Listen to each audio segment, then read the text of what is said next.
Okay, I had some complications yesterday, so that's why you didn't see day 4.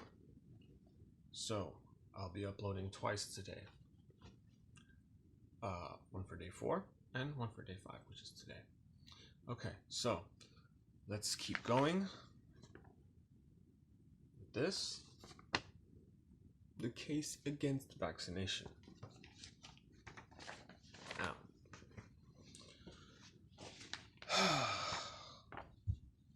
we're going to pick up today at a superstitious period. See? History of the movement. That was yesterday. And there we have today. Okay, let's go. The practice of vaccination was simply a legend. This practice of vaccination was simply a legend. The idea of charming away disease has been common in all countries and at all times, not only amongst the ignorant, but amongst the educated.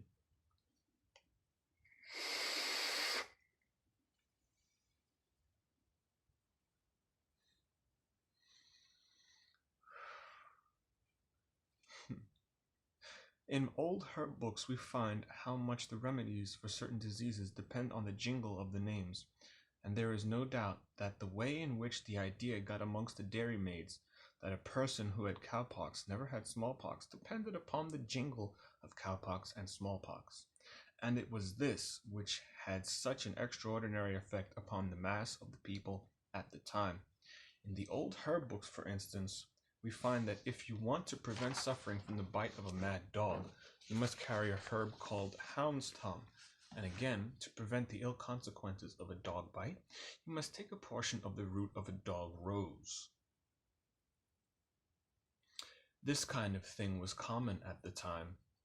It was a most superstitious period in which Jenner lived, when live frogs were swallowed for the cure of worms.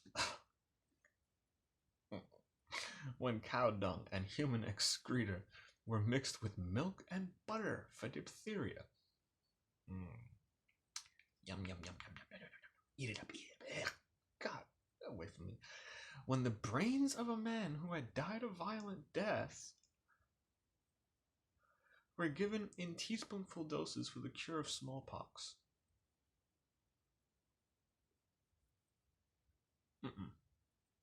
No. Even Jenner had invented not merely a cure for smallpox, but also one for hydrophobia.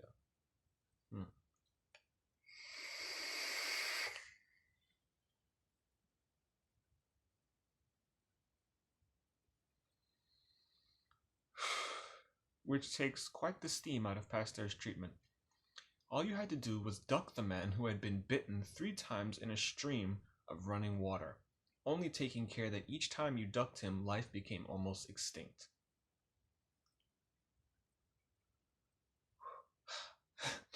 He said he never knew that to fail under any circumstances. He evidently had an idea that persons bitten by a mad dog became possessed of an evil spirit, and should be treated as they used to treat the witches.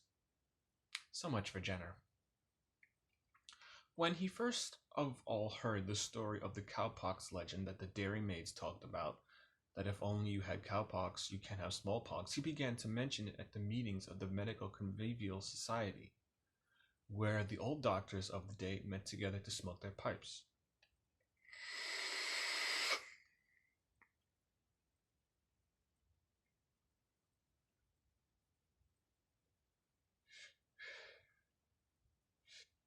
Drink their glasses of grog, and talk over their cases.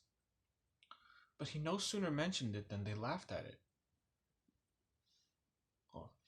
The cow doctors could have told him of hundreds of cases where smallpox had followed cowpox, and Jenner found he would have to drop it. Because it's fake news, buddy.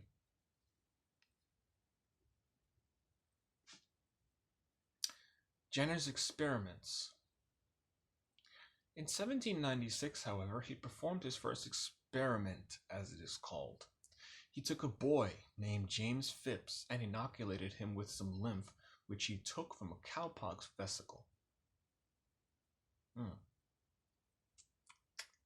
A short time afterwards, he inoculated this boy with smallpox, and for very solid reasons which could be explained, the smallpox did not take. Now, said Jenner, is the grand discovery. Give me a second, guys. I need some water.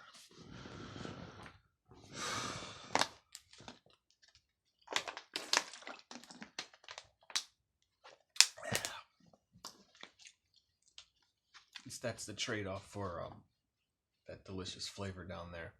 Let's see if I can show you which flavor it is. Yes, this stuff right here. Yeah, and y'all know what this is. The Blade, Creed Tank by Geekbait, both. This is a 235 watt mod.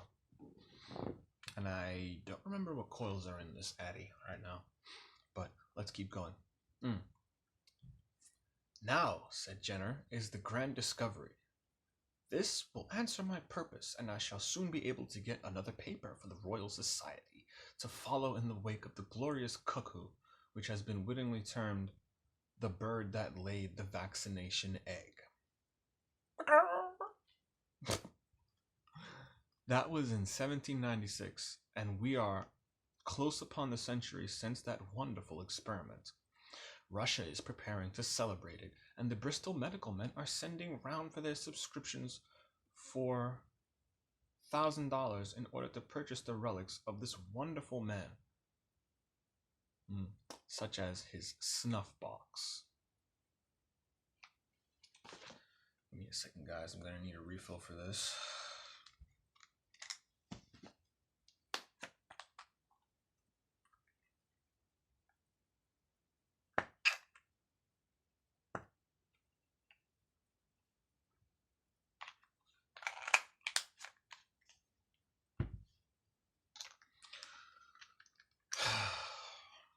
See this stuff, guys? This is why we don't vaccinate our kids, because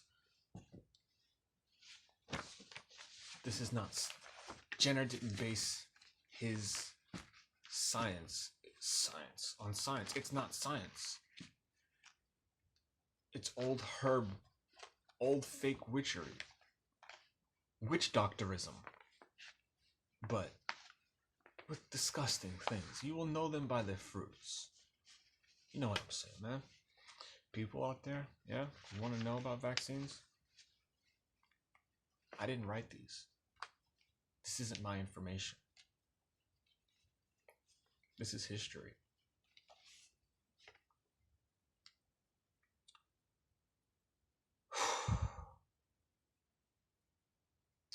In order to purchase the relics of this wonderful man, such as his snuff box, his lancets, and the chair the great man sat in,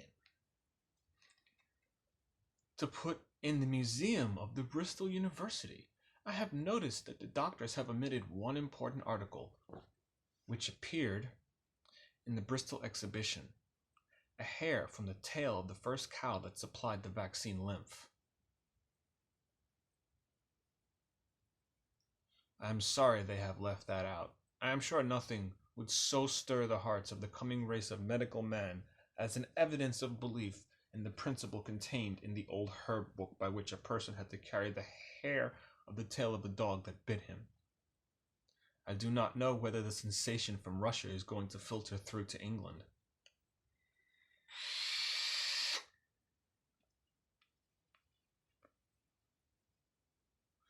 Well,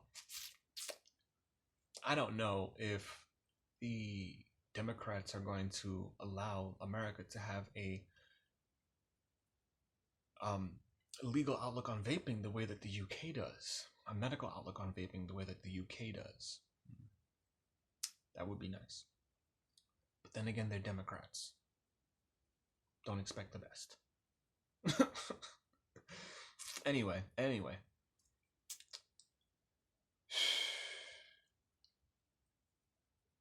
I do not know whether the sensation is going to filter from I do not know whether the sensation from Russia is going to filter through to England, but unless you people in Gloucester are going to be swayed by the manifesto issued by the medical men, My advice to you is to keep your rejoicings for the 5th of November. And then, if you happen to be hard tip for a companion for Guy Fawkes, I would advise you have an effigy of Edward Jenner to help you feed the flames of your bonfire. Jenner inoculated this boy James Phipps in 1796. Then, as soon as he had done that, he wrote it down and went round the neighborhood collecting desultory information with regard to cowpox and cowpoxed milkers. He got cases of those who had had cowpox years before and had never had smallpox, as if everybody was bound to have smallpox. Then he took some worn-out paupers over 60 years of age who had had the cowpox years and years before and inoculated them with smallpox to see if they would take. He found that they did not take.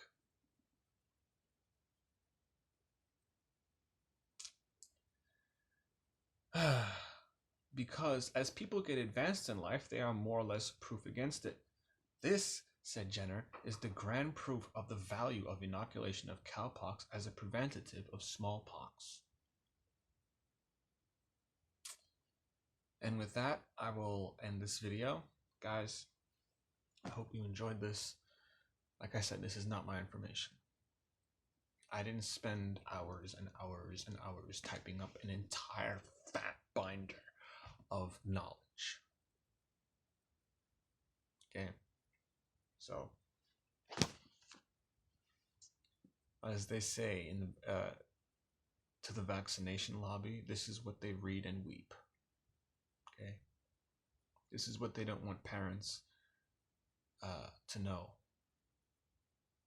Okay, and this is why they want to force Edward Jenner's work onto you. And as you see, it doesn't. It didn't take. Okay. What else can I say?